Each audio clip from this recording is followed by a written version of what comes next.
The commissioners, which are a group of people from across the state that serve on the board. And the chief, the accreditation managers, they come and they sit before the commission and they answer questions about the process, about their department, what went well, what didn't go well. And the commission makes a motion. Hopefully it's a motion to approve accreditation. And in this case, it certainly was. Now for most programs, that would be good. But for this program, accreditation is a journey, it's not a destination. This is an ongoing process. It's one thing to accomplish it, we want to maintain, so your department can deliver the superior level of service that your residents have become accustomed to. And that's the final step, the reaccreditation process. This is good for a period of 3 years. At the end of those 3 years, we're going to bring 2 new assessors in to make sure that you're still doing what the police department says that they're doing. We still look at those proofs and make sure that they're in compliance. So you can tell by all those steps, like as I mentioned, we don't give these up, they are earned. Everyone should be very proud of the accomplishments of this police department and what they've done. As Executive Director Stevenson mentioned, 54 agencies have done this so far. It is not easy, and they really should be quite proud of themselves. Hopefully you're proud of them, and the residents of South Lyon are quite proud too of this accomplishment. It is tremendous. So with that, I'll turn it back over to Executive Director Stevenson for the presentation. Thank you, Deputy Director. To all who see this certificate, know that the South Lyon Police Department, having voluntarily complied with the standards established by the Michigan Law Enforcement Accreditation Commission, deem essential for the delivery of professional police services and the protection of their community, is hereby awarded this certificate of accreditation effective the first day of March in the year 2023 for the term of 3 years. Chief, congratulations.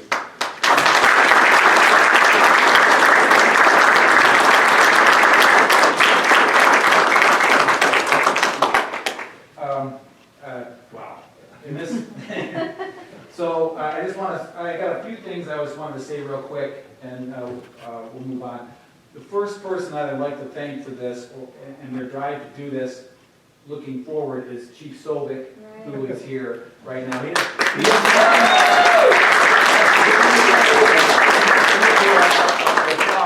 the one who started this. He had a vision. He's like, we're good, we can get better. And that's what he felt that we needed to do. So thanks again, Chris. I really appreciate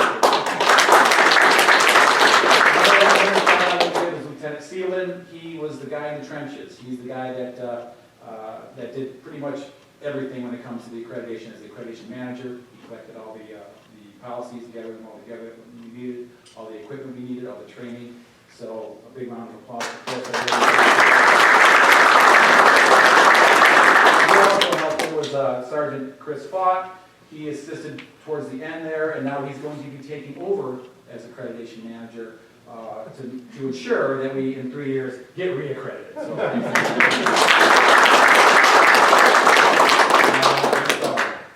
you got any questions? On behalf of Mayor Pelchat and the City Council, I just want to thank each and every one of you for the hard work that went into earning that accreditation. I know it wasn't easy. I know there's a lot of hours involved, and I know that you'll be able to maintain it 3 years from now without a hiccup. So thank you all very much. Appreciate it. Thank you. And Chris, thanks for getting the ball rolling. Councilmember Griswold. Thank you. The gentleman with respect on the actual accreditation team, I talked a little bit about this at the last meeting.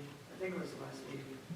And I want to commend you and your organization for a very, very important training element that I found very commendable. And that was the training element relating to implicit bias training and de-escalation.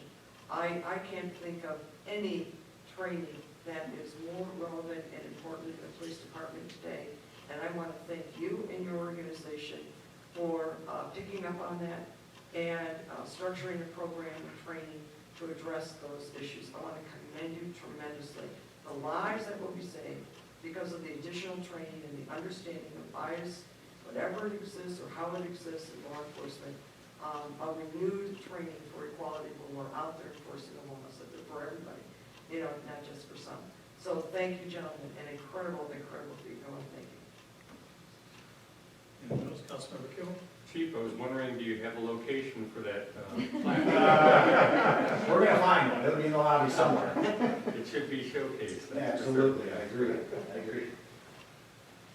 Councilmember Dill? Thank you. I'm just going to say as a council comments, but I'm very proud of our police department. At a time when you hear so much negative in the news, I really, really appreciate your initiative to get this accreditation and to realize that there's continuous improvement that needs to be done across the board. So I really appreciate that, and I also hope we'll get a picture of this at some point, right? We're planning on it. Yes, guys. Thank you. Thank you. Thank you all very much. Congratulations. Thank you.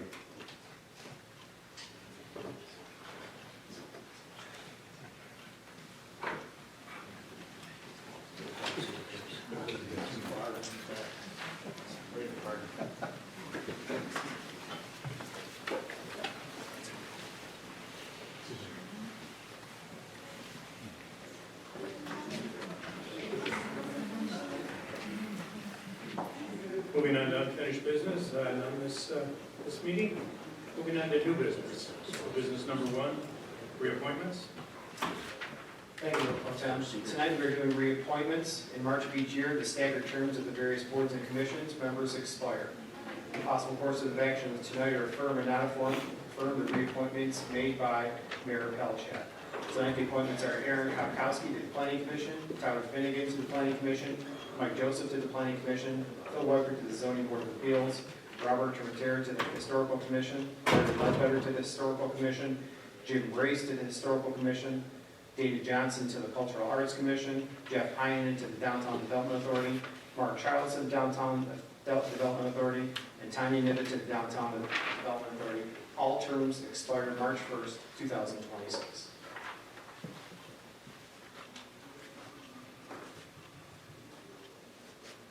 Councilmember Dill. I'd like to make the motion to affirm the reappointments made by Mayor Pelchat. I'll second. Have a motion and a second. City Clerk Deaton, will you lead us in a roll call vote, please?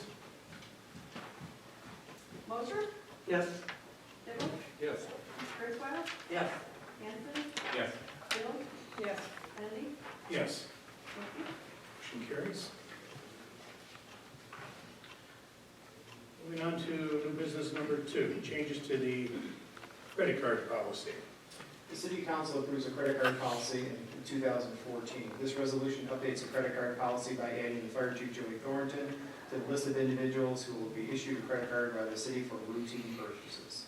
The resolution to update the credit card policy is attached. Possible courses of action: approve or not approve the resolution to update the credit card policy by adding Fire Chief Joey Thornton. Councilmember Gill. Make the motion that we approve the resolution to update the credit card policy by adding the Fire Chief Joey Thornton. A motion and a second. City Clerk Deaton, will you lead us in a roll call vote, please? Dill? Yes. Hanson? Yes. Kurzweil? Yes. Moser? Yes. Dibble? Yes. Kennedy? Yes. Thank you. Thank you very much. New business number 3, city nepotism policy. We've been reviewing the city personnel policies and are recommending a change to the nepotism policy. The policy currently exempts paid-on-call firefighters and election workers. We would also like to add crossing guards to the exempt list. I've attached policy for your review. With supporting documents, the proposed nepotism policy and the current nepotism policy from 2010. Tonight, possible courses of action to approve or not approve the changes to the city's nepotism policy. And Patricia and I would be happy to answer any questions you may have regarding this agenda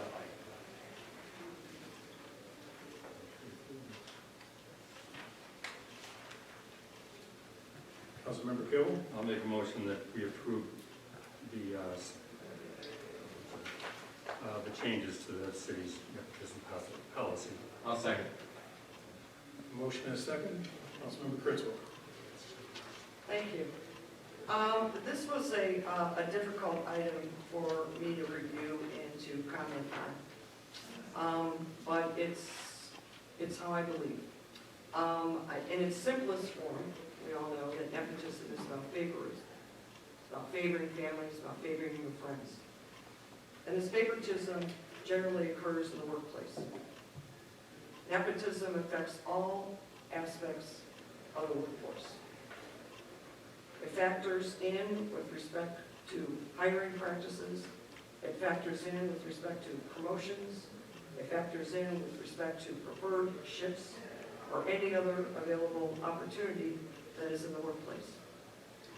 The dangers of nepotism, from my point of view, are also important with respect to discrimination. And I'd like to provide two examples. Let's say that Cindy is applying for a job in a company. She's very qualified. But Bill, who works at the company, also has a brother who is not qualified. And Bill hires the brother. So has Cindy been discriminated against because of the policies of nepotism in the company? Let's take another example. Let's say that a father decides to hire his son in the workplace.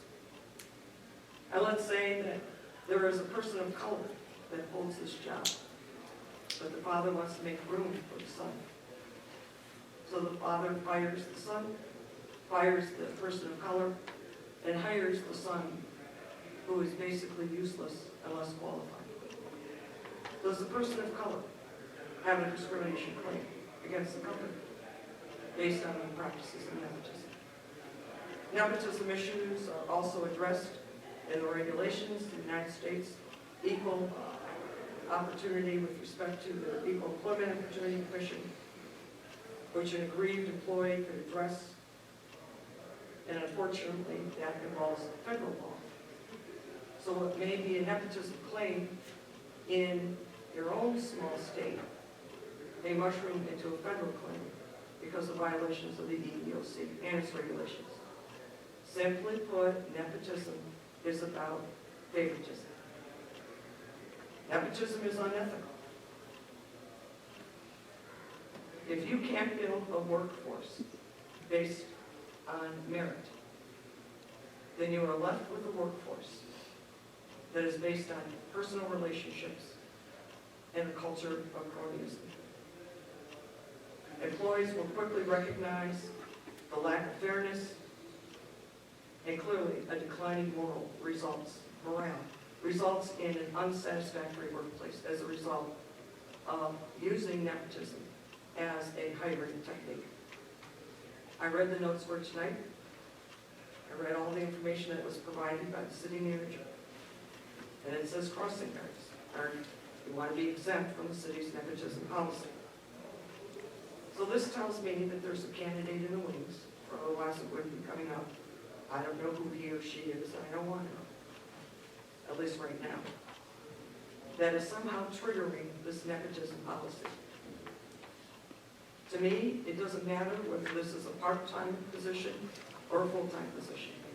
To me, it doesn't matter if it's 1 hour a week, 5 hours a week, or 30 hours a week. Nepotism is about favoritism. So I look at this policy and I say to myself, do you really need to go there?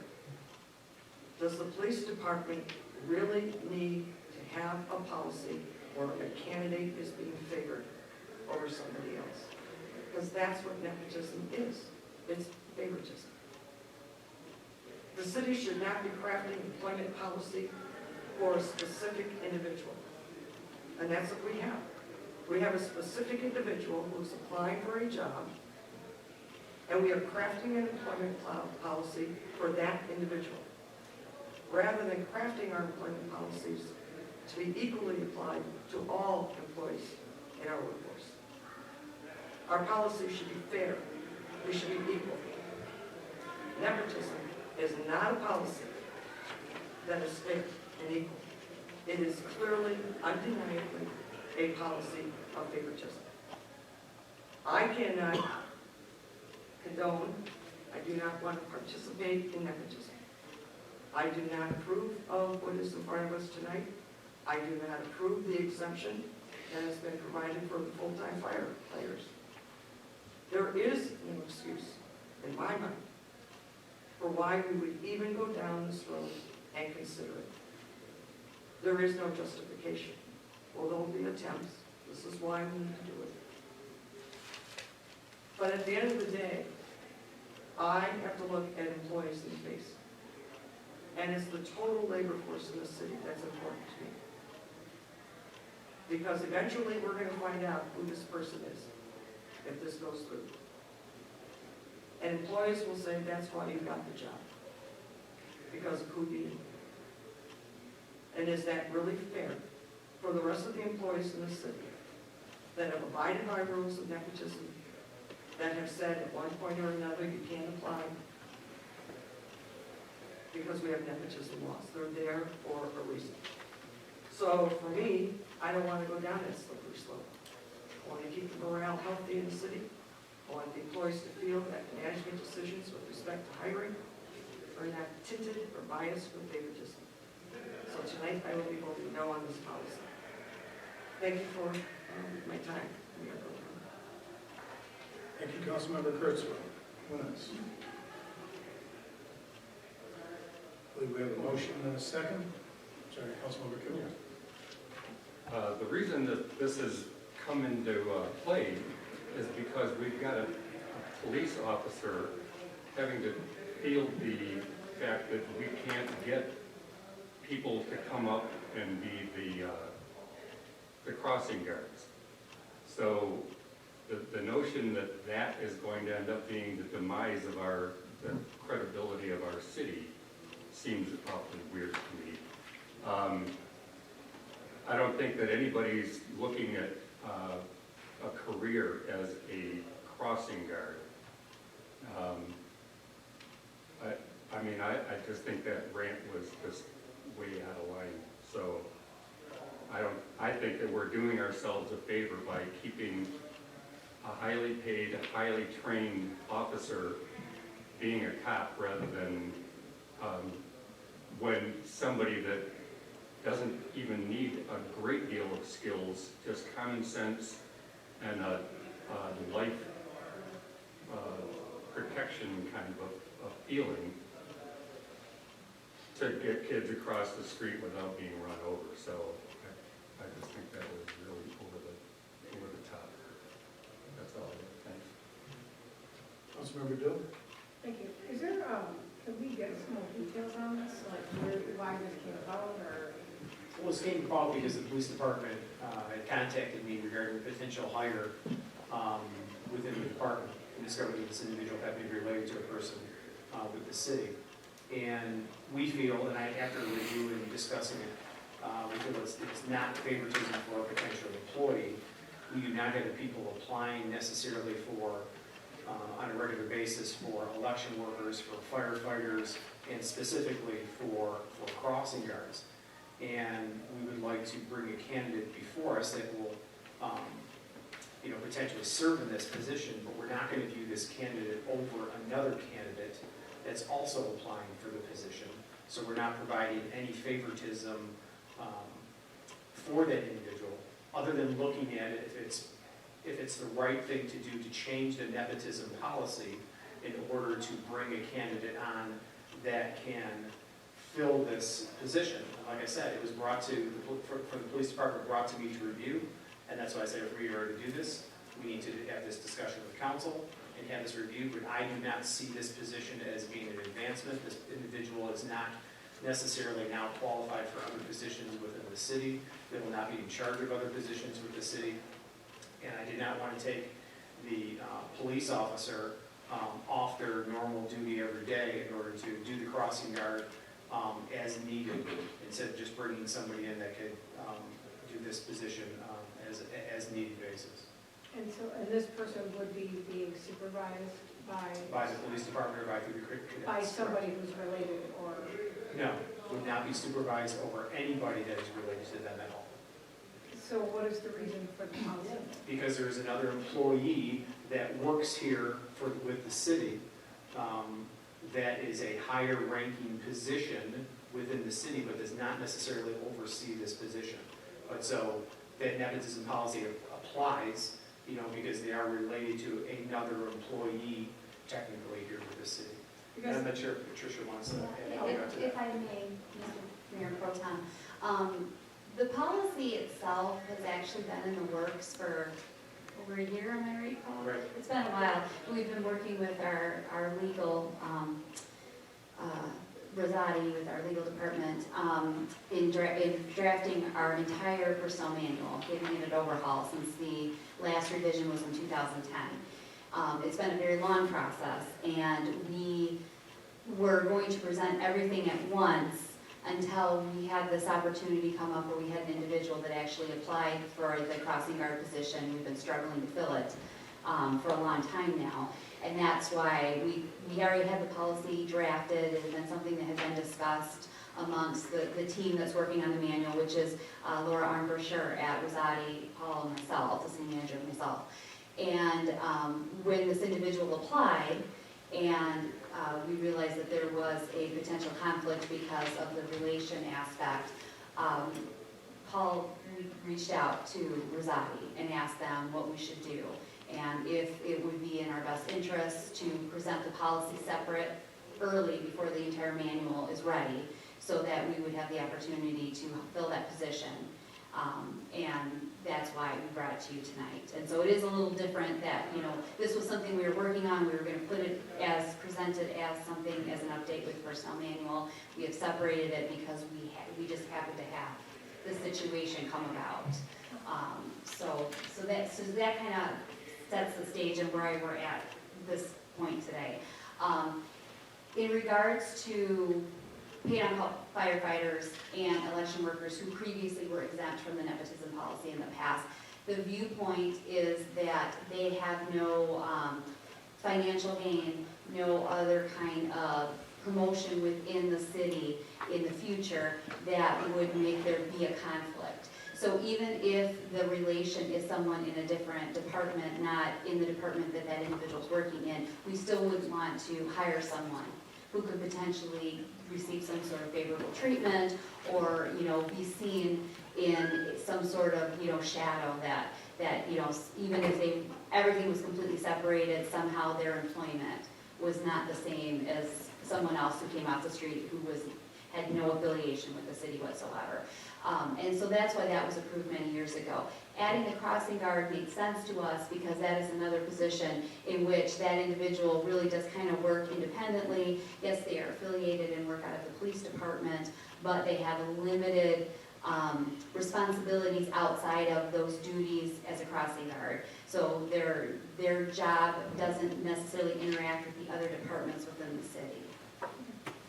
So it's not directly, it's indirectly working Right. for. Okay, thank you. Councilmember Cruiser? Yes, I had a couple of questions. I spoke with individuals over the weekend that never saw this position at all. They were members of PTO organizations, they were members at schools, they were members of Facebook for their various subdivisions, spoke with people in Lyon Township. They never saw this anywhere posted in Lyon Township because you could recruit from Lyon Township. You could recruit from Gray Oak.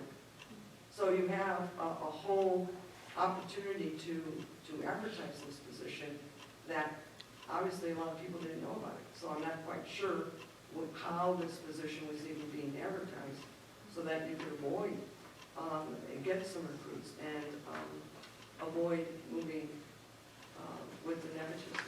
I can understand election workers being exempt.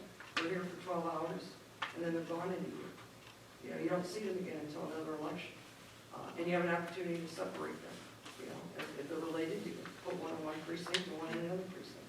So you have that opportunity, and there's no gain, there at all. But with this particular position, like I said, many people that I spoke to over the weekend had no knowledge of it. Some expressed they were interested.